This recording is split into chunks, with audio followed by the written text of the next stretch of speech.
ఓం శ్రీ పరమాత్మనే నమః. శ్రీ పురాణ పురుషోత్తమాయ నమః. శ్రీ శివమహాపురాణము రెండవది రుద్ర సంహిత.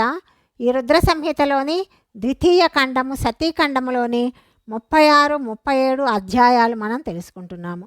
మొత్తం సతీఖండంలోని 25వ భాగం మనం తెలుసుకుంటాము.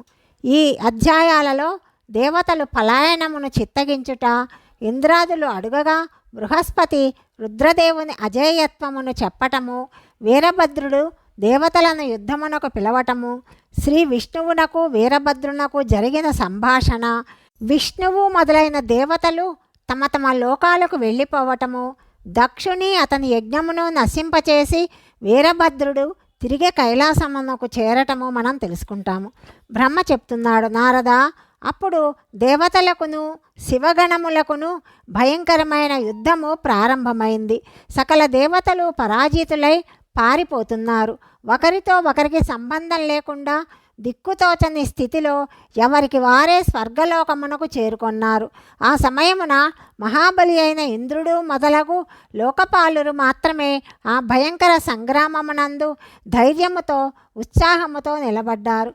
ఆ సమరాంగమునందు అప్పుడు ఇంద్రాది దేవతలు వినీతులై బృహస్పతికి నమస్కరించి ఇట్లు చెప్తున్నారు. లోకపాలురు అడుగుతున్నారు, గురుదేవా బృహస్పతి, తండ్రి మహాప్రాజ్ఞ దయానిధి, మాకు విజయం ఎట్లా చేకూరుతుందో మీ నుండి తెలుసుకోవాలి అనుకుంటున్నాము. శీఘ్రంగా చెప్పండి. ఆ మాటలు విని బృహస్పతి భగవానుడగు శంకరుని స్మరించాడు. జ్ఞాన దుర్బలుడగు మహేంద్రునితో ఇలా పలుకుతున్నాడు, ఇంద్ర, విష్ణు భగవానుడు ముందు చెప్పిన మాటలన్నీ ఇప్పుడు సత్యమయ్యాయి. దానినే స్పష్టము చేస్తున్నాను. సావధానుడవై వినుము. సమస్త కర్మల ఫలమును ఇచ్చే పరమేశ్వరుడు కర్తనే ఆశ్రయిస్తాడు. కర్మను చేసేవారికి ఆ కర్మఫలము ప్రసాదిస్తాడు. కర్మ చెయ్యని వానికి ఫలమునియడానికి ఆ స్వామి కూడా సమర్థుడు కాడు.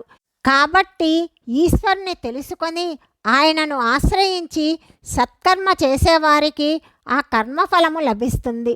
కానీ ఈశ్వర ద్రోహికి కాదు. సత్యము కానీ, ఔషధము కానీ, సకల అభిచారిక కర్మలు కానీ, లౌకిక పురుషులను, కర్మయును, వేదములను, పూర్వ ఉత్తర మీమాంసలు, నానా విధములైన వేదములతో కూడిన ఇతర శాస్త్రములు కూడా ఈశ్వరుని తెలుసుకోవటానికి సమర్థులు కావు. ఈ విధముగా ప్రాచీన విద్వాంసులు చెప్పారు. అనన్య శరణ్యులైన భక్తులు కాక ఇతరులు సకల వేదములను 10,000 సార్లు స్వాధ్యాయనము చేసి కూడా మహేశ్వరుని చక్కగా తెలుసుకోలేరు. ఇది కూడా మహాశ్రుతి చెప్తుంది. ఉత్తమ దృష్టి గలవానికి భగవంతుడైన శివుని అనుగ్రహము చేతనే సర్వదా శాంతము నిర్వికారము అయిన శివతత్వము సాక్షాత్కరింపబడుతుంది. సురేశ్వర, కర్తవ్యములను పరిశీలించి ఇష్టమైనప్పటికీ వీటిలో సిద్ధిని కలగచేయు ప్రతిపాదననే చేస్తాను. నీవు నీ హితమును గోరి సావధానముగా వినుము. ఇంద్ర, నీవు లోకపాలురతో కూడి అమాయకుడవై దక్షయజ్ఞమునకు వచ్చావు. ఇక్కడ ఏ విధముగా పరాక్రమించదవో చెప్పుము. రుద్రభగవానునకు సహాయకులై యజ్ఞమునకు విఘ్నము చేసే తలపుతో ఎంతో క్రోధమును వహించిన రుద్రగణములు ఇక్కడకు వచ్చారు. తమ పని పూర్తి చేసుకుంటారు. ఇందులో సందేహము లేదు. నేను సత్యమే చెప్తున్నాను. ఈ యజ్ఞమునకు కలిగే విఘ్నము నివారించటానికి వాస్తవముగా మీలో ఎవ్వరికీ ఏ ఉపాయము లేదు అని చెప్పిన బృహస్పతి మాటలు విని ఇంద్రునితో కూడి లోకపాలురందరూ చింతామగ్నులయ్యారు. అప్పుడు మహావీరులైన రుద్రగణములచే పరివృతుడైన వీరభద్రుడు మనస్సులో భగవంతుడకు శంకరుని స్మరించి ఇంద్రాది లోకపాలులను బెదిరించాడు. దీని తరువాత రుద్రగణ నాయకుడైన వీరభద్రుడు రోషావేశపరుడై వెంటనే పూర్తిగా పదునైన బాణములతో వారిని గాయపరిచాడు. ఆ బాణములు దెబ్బలను తిని ఇంద్రాది సకల దేవతలు పరుగెత్తుతూ 10 దిశలకు పరిగిడారు. లోకపాలురు వెళ్ళిపోయారు. దేవతలు పారిపోయారు. అప్పుడు వీరభద్రుడు తన గణములతో యజ్ఞశాల సమీపమునకు చేరాడు.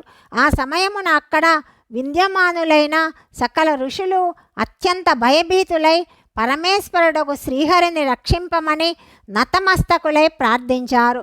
దేవదేవ రమానాథ సర్వేశ్వర మహాప్రభు, మీరు దక్షుని యజ్ఞమును రక్షింపండి. మీరే యజ్ఞము, ఇందుకు సందేహము లేదు. యజ్ఞము మీ కర్మమును రూపమును అంగమును అవుతుంది. మీరు యజ్ఞ రక్షకులు కాబట్టి దక్షుని యజ్ఞమును రక్షింపండి. మీరు తప్ప ఇంకెవరూ దీనిని రక్షింపలేరు. బ్రహ్మ చెప్తున్నాడు, నారద, ఋషుల మాటలు విని నాతో కూడి విష్ణు భగవానుడు వీరభద్రునితో యుద్ధము చేసే కోరికతో వెళ్ళాడు. శ్రీహరి యుద్ధమునకు ఉద్యమించుట వీరభద్రుడు చూశాడు. అప్పుడతడు వీర ప్రమదగణములతో చుట్టుకొనబడి ఉన్నాడు. కఠిన శబ్దములతో విష్ణుదేవుని బెదిరింపసాగాడు. బ్రహ్మ చెప్తున్నాడు, నారద, వీరభద్రుని మాటలు విని బుద్ధివంతుడు వీరేశ్వరుడు అయిన విష్ణు భగవానుడు ప్రసన్నతతో నవ్వుతూ ఇలా పలుకుతున్నాడు. విష్ణువు ఇలా చెప్తున్నాడు, వీరభద్ర, నేను నీ ఎదుట ఇప్పుడు చెప్పే మాటలు వినుము. నేను భగవంతుడకు శంకరునకు సేవకుడను. నన్ను నీవు రుద్రదేవునకు విముఖుడనని అనుకోవద్దు. దక్షుడు అజ్ఞాని, కర్మకాండ ఎందే అతనికి నిష్ఠ ఉన్నది. అతడు మూర్ఘుడై పదే పదే నాతో ఆ యజ్ఞమునకు రమ్మని ప్రార్థించాడు. నేను భక్తాధీనుడను కాబట్టి ఇక్కడకు వచ్చాను. భగవంతుడైన మహేశ్వరుడు కూడా భక్తుల అధీనములో ఉంటాడు. నాయన, దక్షుడు నా భక్తుడు కాబట్టి నేను ఈరోజు ఇక్కడికి రావాల్సి వచ్చింది. రుద్రదేవుని కోపము చేత ఉద్యమించిన వీరుడా, నీవు రుద్ర తేజస్వరూపుడవు, ఉత్తమ ప్రతాపమునకు ఆశ్రయుడవు. నా ప్రతిజ్ఞ వినుము. నేను నిన్ను ముందుకు సాగనివ్వను, నిలువరించదను. నీవు నన్ను ఆపుము. ఏమి జరగవలసి ఉన్నదో అదే జరుగుతుంది. నేను పరాక్రమిస్తాను. బ్రహ్మ చెప్తున్నాడు, నారద, విష్ణుదేవుడు పలికిన మాటలు విని వీరభద్రుడు నవ్వుచూ ఇట్లా పలికాడు, మీరు నా ప్రభువుకు ప్రియభక్తులు. దీనిని ఎరిగి నాకు ఎంతో సంతోషము కలిగింది. ఈ విధముగా పలికి గణనాయకుడకు వీరభద్రుడు నవ్వాడు. వినయముతో నతమస్తకుడై ఎంతో ఆనందముతో విష్ణుదేవునితో ఇలా చెప్తున్నాడు, మహాప్రభు, నేను మీ భావమును పరీక్షించటానికే కఠినమైన మాటలు పలికాను. నేనిప్పుడు యథార్థమును వచిస్తాను. సావధానులై వినండి. శ్రీహరి శివుడెట్లాగో మీరు కూడా అలాగే. మీరును శివుడును ఒకటేనని వేదములు చెప్తాయి. శివుని ఆజ్ఞానుసారమే వేదవచనం ఉంటుంది. రమానాథ, భగవంతుడకు శివుని ఆజ్ఞచే మేమందరము ఆ స్వామి సేవకులమే. అయినప్పటికీ నేను పలికిన ఈ మాటలు ఇప్పటి వాద వివాదములకు అనురూపమైనవే. నేను చెప్పిన ప్రతి మాట మీ యందు ఆదరభావముతో పలికిన పలుకులే అని భావించండి. బ్రహ్మ చెప్తున్నాడు, వీరభద్రుని ఈ మాటలు విని భగవంతుడైన శ్రీహరి నవ్వాడు. అతనికి హితమును గూర్చిన మాటలు చెప్తున్నాడు. మహావీర, నీవు నాతో నిశ్శంకముగా యుద్ధము చెయ్యి. నీ అశ్రములతో నా శరీరము నిండిన తరువాతనే నేను ఆశ్రమమునకు వెళతాను. బ్రహ్మ పలుకుతున్నాడు. అట్లు చెప్పి భగవంతుడు విష్ణుదేవుడు నిశ్శబ్దము వహించాడు. సమరసన్నద్ధుడై స్థితుడై నిలిచాడు. మహాబలశాలి అయిన వీరభద్రుడు కూడా తన గణములతో యుద్ధమునకు సంసిద్ధుడయ్యాడు. నారద, తరువాత వీరభద్రునకు విష్ణుదేవునకు భయంకరమైన సంగ్రామము జరిగింది. చివరకు వీరభద్రుడు విష్ణు చక్రమును స్తంభింపచేశాడు. శారథ్యమను ధనుస్సును 3 ముక్కలు చేశాడు. అప్పుడు నేనును సరస్వతీదేవియు విష్ణుదేవునకు విషయమును బోధించాము. దానివలన మహాగణ నాయకుడగు వీరభద్రుడు మిక్కిలి తేజస్సంపన్నుడని విష్ణుదేవుడు తెలుసుకున్నాడు. అక్కడ నుండి అంతర్ధానం అవటానికి ఆలోచించాడు. సతీదేవికి జరిగిన అన్యాయం యొక్క భావి పరిణామమే ఇది అని ఇతర దేవతలు కూడా అనుకున్నారు. ఈ సంకటమును ఎదుర్కొనుట ఇతరులకు సాధ్యపడేది కాదని భావించారు. ఇట్లు తెలుసుకొనిన దేవతలందరూ తమ సేవకులతో కలిసి స్వతంత్రుడు సర్వేశ్వరుడు అయిన శివుని స్మరిస్తూ తమ తమ లోకములకు వెళ్ళారు. నేను కూడా పుత్రునికి కలిగిన దుఃఖమునకు బాధపడుతూ సత్యలోకమునకు చేరుకొన్నాను. నేనిప్పుడేమి చెయ్యవలనా అని ఎంతో దుఃఖమునకు లోనై ఆలోచింపసాగాను. నేనును విష్ణుదేవుడు వెళ్ళిపోయిన తరువాత యజ్ఞముకంతా ఆధారమైన మునులు దేవతలు శివగణములచే పరాజితులయ్యారు. అక్కడ నుండి పారిపోయారు. భృగువు ఆ ఉపద్రవమును చూసి ఆ మహాయజ్ఞము విధ్వంసమవుతుందని తెలుసుకొని ఎంతో భయభ్రాంతములకు లోనయ్యాడు. మృగరూపమును ధరించి ఆకాశము వైపుకు పరిగెడసాగాడు. వీరభద్రుడు దానిని పట్టుకొని దాని తలను ఛేదించాడు.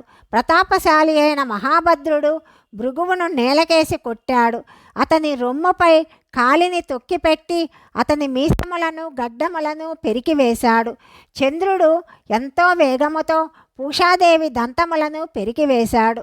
దక్షుడు మహాదేవుని దూషిస్తూ ఉన్నప్పుడు పూషాదేవుడు తన దంతమును చూపి చూపి నవ్వుతున్నాడు. నంది రోషముతో భృగుని భూమి మీదకు విసిరికొట్టాడు. అతని 2 కళ్ళను పీకివేశాడు. దక్షుడు శివునకు శాపమిచ్చినప్పుడు ఇతడు తన కనుసన్నలతో అందులకు ఆమోదమును చెప్పాడు. అక్కడ ఉన్న రుద్రగణ నాయకులు స్వాధాదేవికిని స్వహాదేవికిని దక్షిణాదేవికిని ఎంతో దుర్దశను కలిగించారు. మంత్రతంత్రములను అక్కడ ఉన్నవారిని తిరస్కరించారు. బ్రహ్మపుత్రుడైన దక్షుడు భయముతో అంతర్వేది లోపల దాగి ఉన్నాడు.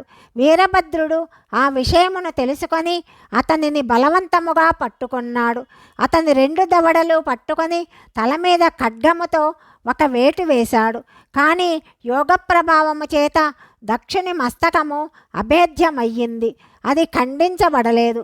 సకలాశాస్త్ర శస్త్రములు ప్రయోగించిన ఇతని మస్తకము త్రుంచుట సాధ్యపడదని వీరభద్రుడు తెలుసుకున్నాడు.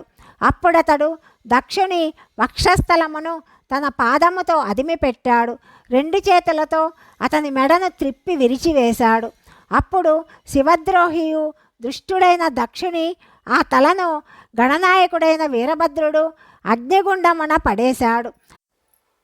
తరువాత సూర్యుడు అంధకార రాశిని నశింపచేసి ఉదయాచలారూఢుడైనట్లుగా వీరభద్రుడు దక్షుని దక్షయజ్ఞమును ధ్వంసము చేసి కృతకార్యుడయ్యాడు.